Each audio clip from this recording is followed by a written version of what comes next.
Assalamualaikum. Selamat pagi semua. Hari ni yang kita berpeluang bersama Cik Nur Fazianah Abu Hassan. So, Cik Nur Fazianah Abu Hassan ni adalah optometris di Haniza Optometri. So, hari ni kita nak bahas isu mengenai mata kering. So, Optom Faz, terima kasih bersama kami. So, Optom, boleh tak Optom jelaskan apa itu mata kering? Okey. Sama-sama. Terima kasih sebab jemput saya untuk kita share masalah mata yang common dekat Malaysia, iaitu masalah mata kering. Mata kering ni adalah satu keadaan di mana mata kita dia tidak menghasilkan air mata yang cukup ataupun dia mudah tersejat. Dia boleh mengakibatkan kita rasa tak selesa, mata boleh rasa pedih, merah-merah, dan boleh juga kadang-kadang mata tu boleh jadi rasa kabur. Okey, faham. So, Tom, saya ada soalan kedua. Soalan kedua ni ramai orang bertanya-tanya dan nak tahu apa sebenarnya punca mata kering ni dan adakah ianya berbahaya kepada pesakit? Okey.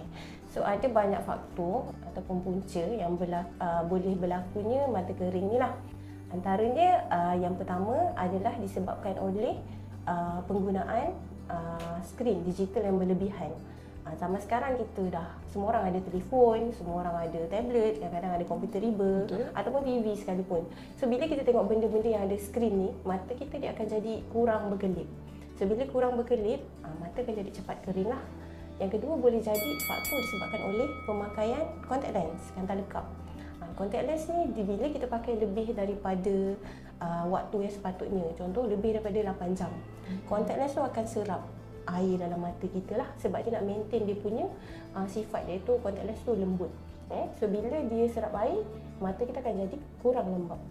Yang ketiga boleh jadi faktor disebabkan oleh kita punya environment, cuaca, kering, ataupun kita kerja dekat aircon, tempat berkipas, cuaca berangin ataupun kering. So bila keadaan tu dia akan cepatkan proses penyejatan dekat dalam mata kita.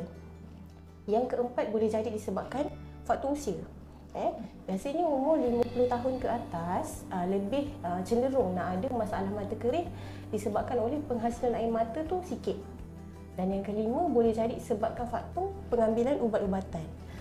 Kalau ambil ubat darah tinggi, ubat antihistamin, ubat alahai ataupun ubat tahan sakit, side effect ubat-ubat ni dia boleh buatkan mata kita rasa kering lah.